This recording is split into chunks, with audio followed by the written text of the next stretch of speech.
सद्गुरु श्री ब्रह्म चैतन्य महाराज गोंदवलेकर, इनका प्रवचन 25 सितंबर।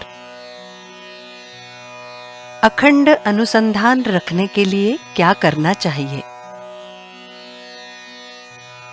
भगवान ने हमें बुद्धि दी और उसे चलाकर हम काम करते हैं, अर्थात भगवान ही हमसे सारे कर्म करवाते रहते हैं। उन्हीं की प्रेरणा से सब घटित होता है। ऐसी भावना प्रत्येक कर्म में रखी तो भगवान से हमें प्रेम हो जाता है। जो कुछ करना है वो भगवान के लिए करना चाहिए। उससे पाप पुण्य की बाधा हमें नहीं होगी। एक बार कबीरदास के यहाँ अतिथि आए।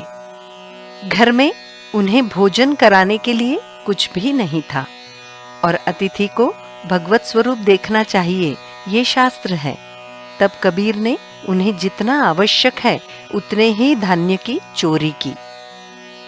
चोरी करना बुरा होते हुए भी वो भगवान के लिए करने से उन्हें उसका पाप नहीं लगा। कम से कम कर्म करने के बाद भगवान का स्मरण कर वो उन्हें अर्पण करना चाहिए, जिससे धीरे धीरे अभिमान कम होकर भगवान से प्रेम हो जाएगा। हम भगवान के हैं, दुनिया के नहीं, ऐसा दृढ़ निश्चय करना चाहिए। हम मनुष्य हैं, ये जितनी दृढ़ता से हम जानते हैं उतना ही ये निश्चय दृढ़ होना चाहिए।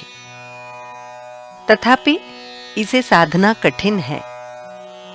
इसके अनंतर का उपाय यानी जो कुछ घटित होता है वो भगवत प्रेरणा से, उसकी सत्ता से, इच्छा से घटित होता है।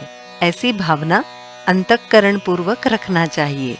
और यदि ये नहीं सधता तो वैखरी यानी जिह्वा से अखंड नामस्मरण करना चाहिए। इस अनुसंधान की प्रक्रिया में मन भगवान के सन्निध स्थिर रहता है। आज हमारा इसके विपरीत होता जा रहा है। हम देह से पूजा करते हैं, यात्राएं करते हैं, परंतु मन को मात्र गृहस्थी में ही रखते हैं। ससुराल में स्थित बहू सभी परिवारजनों के लिए कष्ट करती है। पति का ज्यादा कुछ काम वो करती ना हो, परंतु अंतःकरण से वो पूर्णतः केवल उसी की होती है। वैसे ही गृहस्थी में सबके लिए सब कुछ करें, परंतु मन में मात्र मैं राम का हूं, ये अखंड स्मरण रखें। हमारा गंतव्य स्थान निश्चित होने पर, हम रेल में सवार होने पर बीच में अनेक घटनाएं घटित होती है। खड़े रहना पड़ता है, भिन्न भिन्न तरह के लोग मिलते हैं, परंतु हमारे गंतव्य स्थल पर उतरने पर उस आनंद में हम सारी बीती बातें भूल जाते हैं। इसी तरह भगवान का ध्येय निश्चित करना चाहिए।